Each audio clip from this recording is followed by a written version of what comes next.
Love या arrange, सियस्ता के बीच यही तो आना चाहता था वो हमेशा से। कितना खूबसूरत नज़ारा, साफ पानी, सफ़ेद रेत, अपनी मस्ती में मगन लोग, चारों ओर खुशियाँ ही खुशियाँ, और वो एकदम अकेला। इस जगह वो आना चाहता था, लेकिन अमिता के साथ। कितने सपने देखे थे दोनों ने अपनी शादी को लेकर। दोनों को बीच पसंद थे और फ्लोरिडा जाना दोनों का ख्वाब। यहाँ इस तरह कभी अकेले भी आना होगा, ये उसने कभी सोचा नहीं था। लेकिन आज यहाँ आकर उसे अमिता का ख्याल नहीं आया। अमिता को हमेशा दिल में बसाए रखने वाले अनुज के मन पर आज बस अंजलि का ख्याल छाया हुआ था। हर पल लग रहा था कि काश वो साथ होती। समुद्र और लहरों से प्यार था उसे। उड़ीसा में बचपन बीता, जहाँ समुद्र की लहरों का शोर अक्सर सुनाई देता था। आध्यात्मिकता के रंग में रंगे पूरी तट ने उसे जीवन में सहजता सिखाई। और फिर सपनों का पीछा करते करते जब वो मुंबई पहुंच गया, तब वहाँ के कोलाहल से उसे समुद्र की लहरों के संगीत ने जैसे निजात दिलाई। अक्सर उसकी शामें समुद्र के अलग अलग किनारों पर ही बीतती थी। समुद्र के पास उसे हमेशा शांति का एहसास होता था, जैसे किसी माँ ने अपने लाडले को दुनिया की नज़र से बचाने के लिए आंचल में छुपाकर सीने से लगा लिया हो। यूं ही एक रोज़ बीच पर टहलते हुए उसे पहली बार अमिता दिखाई दी थी। बच्चों के साथ वॉलीबॉल खेलते हुए। खेलते वक्त वो बार बार बेईमानी कर रही थी और पकड़े जाने पर खिलखिलाकर हंस देती। बच्चों जैसी मासूम और निश्चल हंसी। कमाल की बात थी कि उससे आधी उम्र के बच्चे उस लड़की की चीटिंग पर कुछ न कहकर बस मुस्कुरा देते और खेल चलता रहता। अब उसका नियम बन गया था हर शाम उसी बीच पर जाना और अमिता को निहारते रहना। दिन हफ्तों में और हफ्ते महीनों में बदलते गए और उसका अमिता को अनवरत निहारता चलता रहता। रात में घर आकर उसके बारे में सोचना, नींद में उसी के सपने देखना और सुबह उठते ही शाम का इंतज़ार शुरू कर देना ताकि फिर से उसे देख सके। लगने लगा था जैसे उसका दीदार सांसों का 24 घंटे के लिए रिचार्ज है। जिस दिन नहीं हुआ शायद सांसें थम सी जाएंगी। एक रोज़ हिम्मत जुटाकर उसने एक बच्चे से अमिता का नाम पूछा था। उसने जाकर चुगली कर दी और पूरी पलटन को पाव भाजी खिलानी पड़ी थी उसे। अमिता आई तो थी बच्चों के साथ, पर दूर खड़ी मुस्कुराती रही थी। उसे बच्चों के साथ हंसता बोलता देख जैसे अमिता को बहुत अच्छा लगा था। उस दिन कई बार नज़रें मिली और होठों ने मुस्कुराकर एक दूसरे की तरफ दोस्ती का हाथ बढ़ाया था। कुछ ही दिनों में दोनों की ज़िंदगी में बदलाव आया।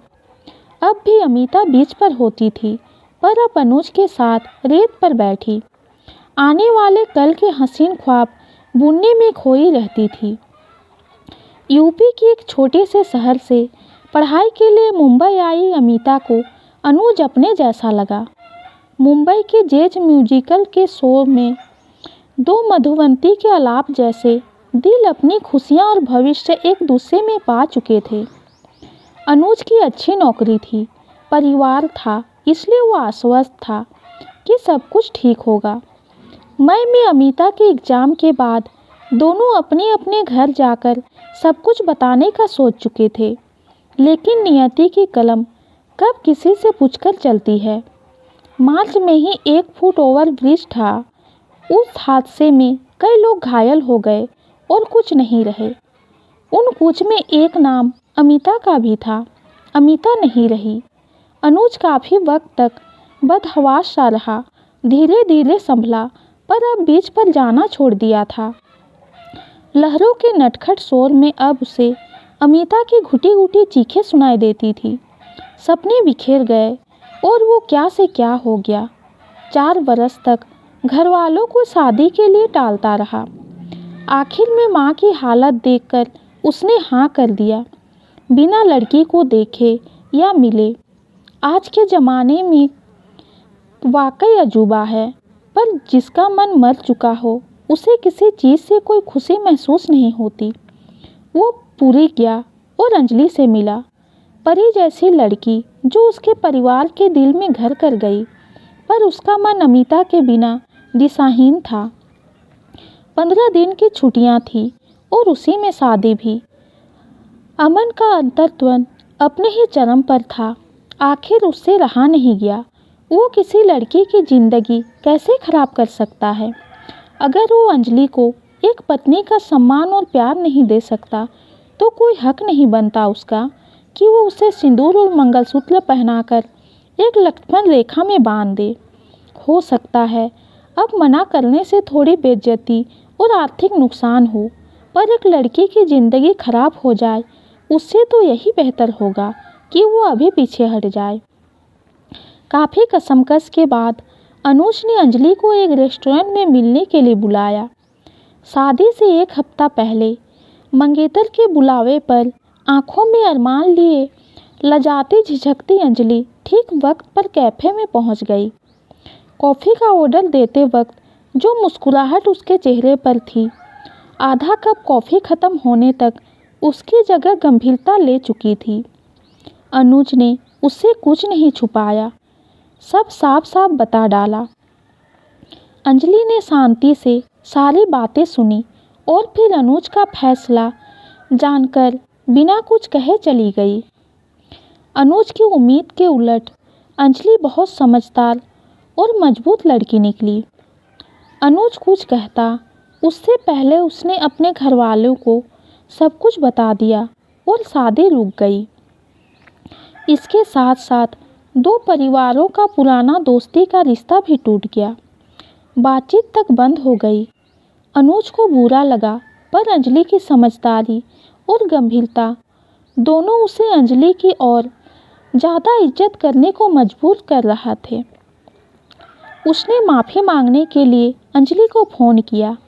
हेलो, हाय अंजलि, कैसी हो? हाथों में मेहंदी लगने के वक्त जिस लड़की की शादी टूट जाए वो कैसी हो सकती है? माफ़ी के लायक नहीं हूँ, पर फिर भी हो सके तो माफ़ कर सकोगी? वो तो कर दिया, नहीं करती तो फ़ोन क्यों उठाती? हर चीज़ के लिए खुद को दोषी मानना बंद कर दो। शायद हमारी किस्मत में नहीं था कि हम पति पत्नी बने। सच कह रही हो, पर दोस्त तो बन सकते हैं। शायद इसी से हमारे परिवारों की आपसी कलह ख़त्म हो जाए और सब पहले जैसा हो जाए। कुछ देर की खामोशी के बाद अंजलि ने कहा, पहले जैसा हो पाएगा या नहीं ये नहीं कह सकती, पर एक कोशिश की जा सकती है। कुछ देर सामान्य बातचीत के बाद अनुज ने फ़ोन रखा और सो गया। आत्मा का बोझ जो कुछ कम हो गया था, पर एक अच्छी बात हुई। एक अच्छे दोस्त की कमी जिंदगी में थी जो अंजलि ने पूरी कर दी थी। अनुज अपनी पूरी छुट्टी बिताए बिना वापस मुंबई चला गया, पर सोशल मीडिया और फ़ोन कॉल्स के जरिए अंजलि से जुड़ा रहा। अकेलापन इंसान को तोड़कर रख देता है। अनुज तो अमिता की याद में 4.5 सालों से जल रहा था। अंजलि का साथ जैसे उस आंगन पर ठंडी फुहारों की तरह गिरता था। जद्दोजहद का घना धुआं कई बार उठा, पर धीरे धीरे अमिता की यादों की राख से चिंगारियां उठनी बंद हो गई। अनुज अक्सर पूरी जाने लगा और अंजलि के साथ ज़्यादा से ज़्यादा वक्त बिताने लगा। एक दिन अंजलि के साथ जगन्नाथ मंदिर से बाहर आते हुए वो बोला, अंजलि, हम लोगों का कुछ हो सकता है क्या? क्या मतलब? अंजलि ने आश्चर्य से पूछा। मतलब शादी? अंजलि कुछ देर अनुज को देखती रही और फिर बोली, जब सब कुछ ठीक था तब तुम्हें अंजलि नहीं चाहिए थी, अब अंजलि चाहिए। क्या प्रॉब्लम है तुम्हारा? अनुज ने खामोशी से अंजलि को कुछ पल देखा और कहा, तब परेशान था, तुम जानती हो। आज तुम्हें जान गया हूँ, समझ गया हूँ, दिल से तुम्हारी इज्जत करता हूँ। और रुक क्यों गए? बोलो। और क्या? और तुमसे बहुत प्यार करता हूँ।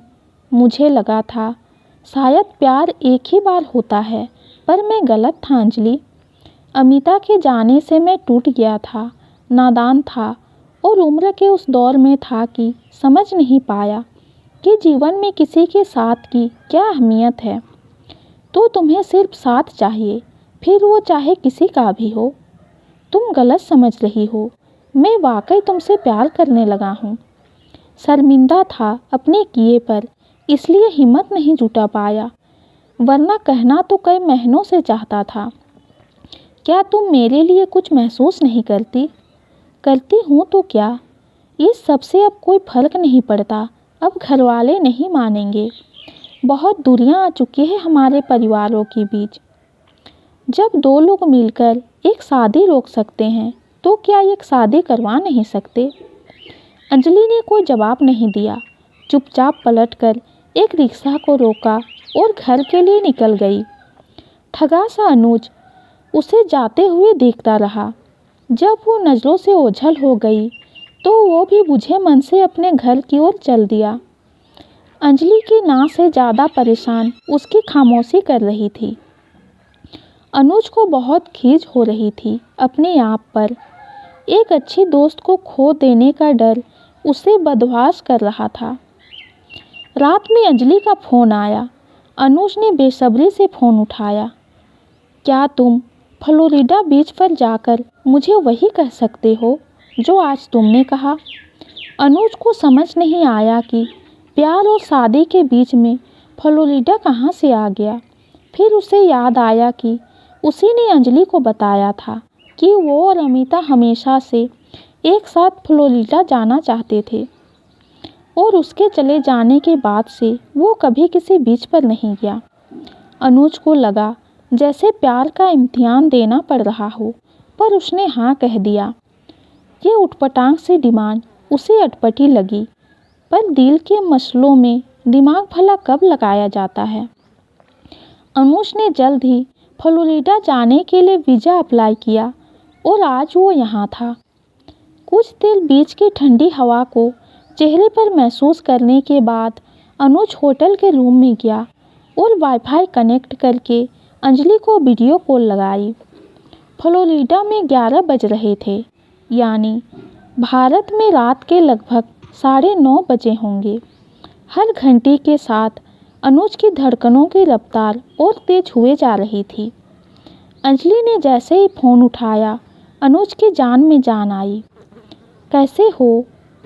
बहुत बुरा हूँ, समझ गया हूँ, इसलिए तो तुमने इतना दूर भेज दिया।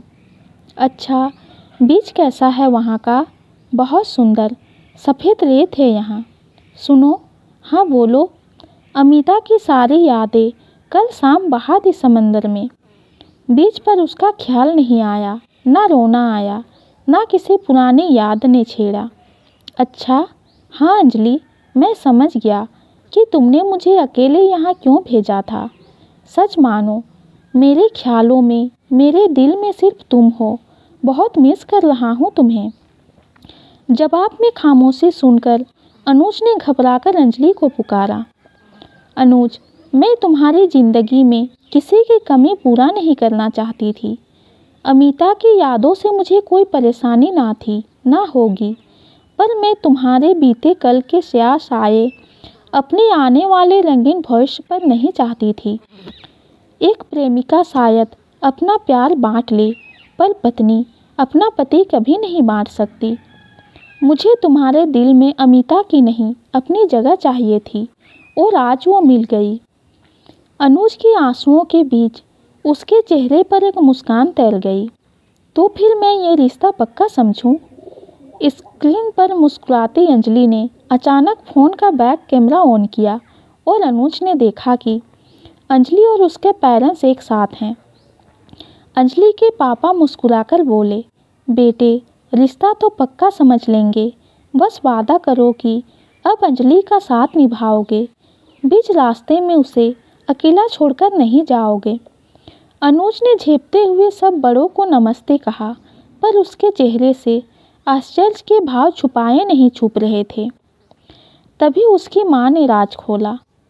उस दिन जब तू और अंजलि जगन्नाथ मंदिर से निकले तो मैंने और तेरे पापा ने देख लिया था। हम गाड़ी से अंजलि के पीछे गए, रास्ते में उसे रिक्शा से उतरवाया और गाड़ी में तुम दोनों की पूरी प्रेम कहानी सुनी और साथ ही अंजलि की कसमकस भी। आगे की बात अनुज के पापा ने पूरी की। वहाँ से अंजलि को लेकर हम सीधे इसके घर आए और हम बड़ों ने बच्चों की मर्जी को रजामंदी देने का मन बनाते हुए अपने सारे गिले शिकवे भुला दिए। लेकिन तुम्हारे मन की टोह लेना जरूरी था बरखुरदार। इस कहानी की स्क्रिप्ट लिखी अंजलि के पापा और मैंने। हमने ही अंजलि को कहा कि हाँ कहने से पहले यह देखना जरूरी है कि तुम्हारा अकेलापन तुम्हें अंजलि की ओर धकेल रहा है या अंजलि का प्यार तुम्हें खींच रहा है। और आज सबको जवाब पता चल गया है। तो अब जल्दी से आ जाओ वापस। अनुज को कुछ समझ नहीं आ रहा था। तभी अंजलि ने स्क्रीन पर दिखाई दी। उसके चेहरे पर एक भरोसे भरी मुस्कान थी और आंखों में साफ लिखा था कि इस मुस्कान की वजह अनुज है। कल रात की फ्लाइट है पापा, परसों रात तक घर पहुंच जाऊंगा। अनुज ने अंजलि के चेहरे से नज़र हटाए बिना कहा। हाँ आ जाओ बेटा, आकर तैयारियां शुरू करनी हैं, माँ ने कहा। किस चीज़ की तैयारी माँ? जवाब में मुस्कुराती माँ ने अंजलि को अपने नज़दीक खींचते हुए कहा। इस प्यारी सी गुड़िया को बैंड बाजे के साथ विदा करवा के अपने घर लाने की तैयारी। हम सब चाहते हैं कि अगर तुम दोनों राजी हो तो जल्द से जल्द हो जाए तुम्हारी शादी। पापा ने तुरंत टोकते हुए कहा, सिर्फ मैरिज? अरे नहीं नहीं, इनकी तो अरेंज लव मैरिज है। बड़ों के खुशी भरे ठहाके के बीच दो जोड़ी आंखें एक दूसरे में खोई थी। अंजलि मौका देखकर अपने कमरे में फ़ोन ले गई। प्यार के खामोश इजहार के बाद दोनों एक साथ बोल उठे, मुबारक हो अरेंज लव मैरिज। और दिलों की धड़कन से ताल मिलाकर खुशियाँ नाच उठी। ये कहानी आपको कैसी लगी कमेंट में ज़रूर बताइए। कहानी पसंद आती है तो चैनल को लाइक और सब्सक्राइब कीजिए। कहानी सुनने के लिए आपका बहुत बहुत धन्यवाद।